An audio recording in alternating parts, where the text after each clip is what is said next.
Hello friends, welcome to your YouTube channel SWG study with Gurukul sir. आज का जो topic हम स्टडी करने वाले हैं that is the PTSD, post stress disorder, which comes under the traumatic stress disorder, जो कि एक साइकोलॉजिकल जो हम चैप्टर डिस्कस कर रहे हैं that is the psychological disorder, उसके अंदर ये टॉपिक है।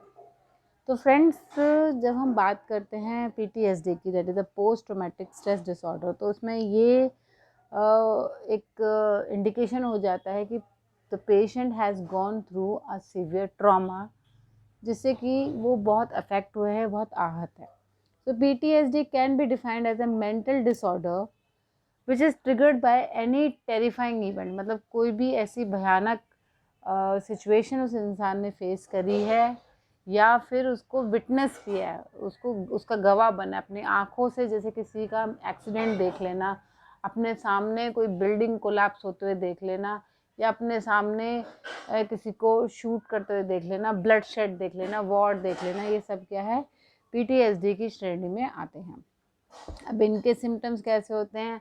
The patient can have flashbacks. Flashbacks मतलब उसको बार बार वो जो मेमोरीज हैं वो सताने लगती है, उनकी पिक्चर्स उसकी आंखों के सामने दौड़ती रहती हैं, उनको ऐसा लगता है कि बार बार वो देख रहा है, बार बार वो वीडियो की तरह उसके सामने चल रही है। ही में हैव और शी में हैव नाइटमेयर, रात में उनकी पिक्चर सोच के या फिर इमेजिन करके एकदम से उठ जाते हैं।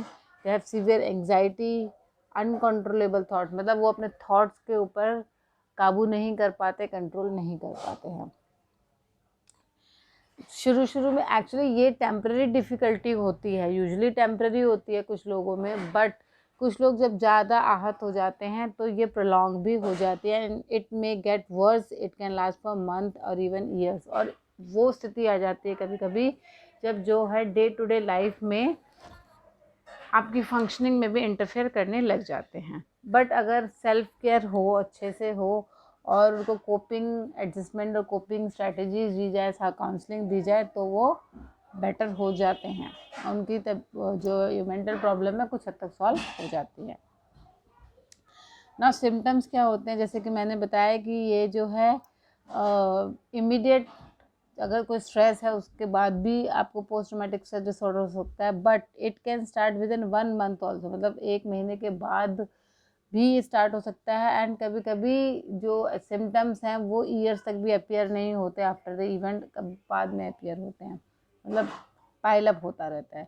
तो इनके जो सिम्टम्स हैं PTSD के, that can be grouped into 4 types. 4 तरह के हम सिम्टम्स इसमें मेनली देखते हैं इन PTSD, जिसमें कि first one is the intrusive memory, second is the avoidance, third is the negative changes in the thinking and mood, and fourth one is the changes in the physical and emotional reaction. And ये जो symptoms हैं vary करते हैं from one person to another person. हम generally इनको 1 by 1 पढ़ेंगे। तो the very first and the foremost is the intrusive memory and the avoidance.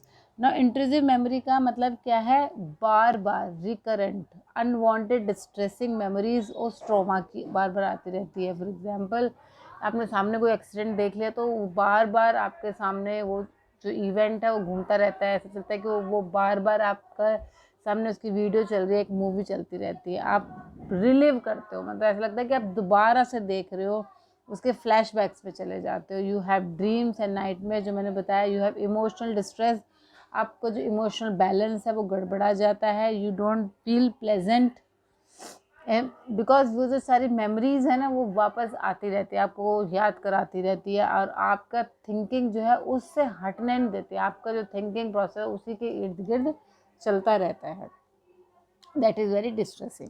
Next is the avoidance. Avoidance मतलब आप उस इवेंट के बारे में बात करना पसंद नहीं करेंगे। You don't like to think और talking about the traumatic event, but वो इवेंट आपके माइंड में चलता रहता है, बट आप उसके बारे में बात करना नहीं पसंद करोगे। You will like to avoid it. You will avoid the places and the activities where it happen. For example, अगर आपने कहीं एक्सीडेंट देखा है मैकडोनल्ड के सामने, तो आप मैकडोनल्ड जाना ही बंद कर दोगे। You will avoid such places जो आपको वो सारी चीज़ें रिलीव कराएगा, रिविटनेस कराएगा, एंड वो सब जो है आप दोबारा से फील करने लगोगे, तो उन जगहों पे आप जाना बंद कर दोगे। That is called avoidance. Next the negative changes in the thinking and the mood. आपकी जो साइकोलॉजी होती है वो बहुत नेगेटिव हो जाती है, आप हर एस्पेक्ट में नेगेटिविटी देखते हो, आप you feel negative about your self and others, आपको लगता है लाइफ में कुछ नहीं है, एवरीथिंग इज़ होपलेस लाइफ में। आपने सुना होगा, सुना भी है, बहुत लोग कहते हैं कि कुछ नहीं रखा है लाइफ में, सब बकवास है, कुछ भी नहीं है। दे हैव मेमोरी प्रॉब्लम्स, उनको कभी कभी उनकी पास्ट मेमोरीज भी याद नहीं आती, और जिस ट्रोमेटिक इवेंट से वो इतना परेशान होते हैं उसके कुछ कुछ इम्पॉर्टेंट एस्पेक्ट्स भी वो मिस कर जाते हैं। उनको रिलेशनशिप में प्रॉब्लम होने लगती है, एडजस्टमेंट में प्रॉब्लम होने लग जाती है, क्योंकि उनको किसी चीज़ में इंटरेस्ट नहीं होता। एंड रिलेशनशिप में जहाँ पे there is a give and take relationship और होते हैं, तो वहाँ पे उनको बहुत डिफ़िकल्टी होती है मेंटेन करने में। They feel detach with family and friends, उनको कोई अटैचमेंट नहीं रहता अपनी फैमिली से, फ्रेंड से, है ना, उनसे ना बात करना बंद कर देते हैं, सोशल इवेंट्स में गैदर करना बंद कर देते हैं, है ना। देयर लाइफ बिकम नीरस हो जाती है बिल्कुल, है ना, कुछ रस नहीं रहता उनकी लाइफ में। लैक ऑफ इंटरेस्ट, उनको कोई जो एक्टिविटीज़, जो हॉबीज़ वो पहले किया करते थे पीटीएसडी से पहले, वो उसमें भी उनको इंटरेस्ट नहीं रहता है। उनको पॉजिटिव इमोशंस की बहुत कमी होती है, किसी भी सिचुएशन में वो नेगेटिविटी ढूंढते, पॉजिटिव ढूंढ ही नहीं पाते हैं। दे फील इमोशनली नम, नम मतलब बिल्कुल एपैथेटिक हो जाते हैं, उनको फील ही नहीं होता, इनसेंसिटिव हो जाते हैं किसी के दुख के लिए या फिर अपने दुख के लिए भी। Next the changes in the physical and emotional reactions, वो बहुत जल्दी से डर जाते हैं। दे फील फ्राइटेंड, उनको हमेशा लगता है एक डेंजर है, अपने आप को डेंजर के प्रति गार्ड करते रहते हैं। उनका सेल्फ डिस्ट्रक्टिव बिहेवियर भी देखा जा सकता है, जैसे बहुत फास्ट ड्राइविंग करी या बहुत एक्सेसिव ड्रिंकिंग करने लग गए, सोने में बहुत प्रॉब्लम होती है जिसकी वजह से इंसोम्निया होता है, कॉन्सेंट्रेशन, फोकस नहीं कर पाते, इरिटेबल, एग्रेसिव और एंगर इश्यूज भी होते हैं। एंड एक ओवरवेलमिंग गिल्ट और शेम होता है। ओवरवेलमिंग गिल्ट और शेम तब होता है जब उनको ऐसा लगता है कि ये जो चीज़ है मेरी वजह से हुई है। जैसे कि आई हैड ए क्लाइंट जो कि अपनी बेटी के साथ हाथ पकड़ के जा रहे थे, बट क्या हुआ, एक्सीडेंट ऐसा हुआ कि हिज डॉटर एक्सपायर्ड एंड उनको एक खरोच भी नहीं आई, and he that father was in you know इतना स्ट्रेस में थे, he went into PTSD, and वो उनको 1-2 साल लग गए उभरने के लिए, क्योंकि उनको ये फील था कि उनको ये गिल्ट था कि काश मैंने अपनी बेटी को उस साइड रखा होता, नॉट दिस साइड, तो शायद मेरी बेटी बच जाती।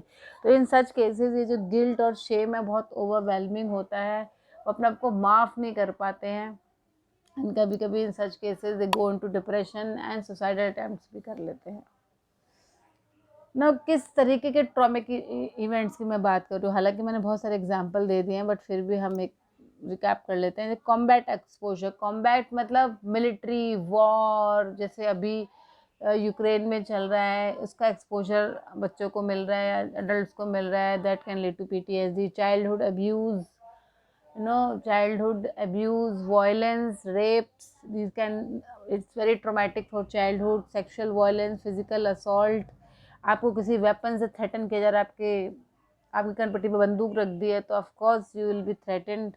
एन एक्सीडेंट, एक मेजर एक्सीडेंट, जैसे मैंने अभी एक डिस्कस किया था एक फादर का एग्जांपल। सो और भी हो सकते हैं, बहुत सारे काइंड्स हो सकते हैं। These are just examples of the traumatic event which can lead to PTSD.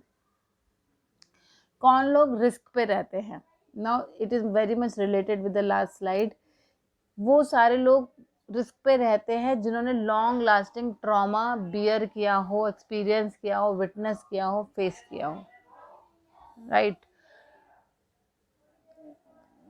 There childhood is in abuse, मान लो स्टेप फादर या स्टेप मदर अब्यूज करती है, those children are at risk for getting PTSD.